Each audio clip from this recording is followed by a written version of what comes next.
me tell you about my student at itago natin siya sa name na Tita Marlene. Okay, si Tita Marlene, she's 64 years old, retired medical technologies. Sa peak ng career niya, may 10 branches siya ng canteen business. Concessionaire sa mga schools at offices. Ngayon, alam mo kung anong sinabi niya sa akin? Listen carefully. Sabi niya, Coach, hindi worth ang pagod ko. Manipis lang yung margin eh. Tapos, lock-in daw siya sa contract. So, kinaing inflation yung kita niya. And then, of course, hindi ko ma-audit yung staff ko. Minsan, pag-uwian, kulang yung pera para sa sweldo ng staff. So, sa bulso ko na kinukuha lahat. Sabi ko, Tita, bakit hindi mo na lang ipasara? So, tumahimik siya a little bit. And then sabi niya, pinaghirapan ko to ng matagal eh. Now, pansinin mo yung sinabi niya. Hindi niya sinabing kumikita pa eh. Hindi niya sinasabing, oh, may chance pang gumanda. Ang sabi niya, pinaghirapan ko. And that's it. Yan ang buong rason. Hindi business decision.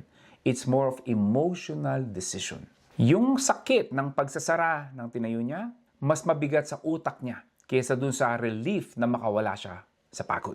So ano ang ginawa niya? Hindi niya sinara ng sabay-sabay. Slowly, isa-isa, branch by branch. Sa loob ng 5 taon, dahan-dahan niyang binitawan yung 10 branches.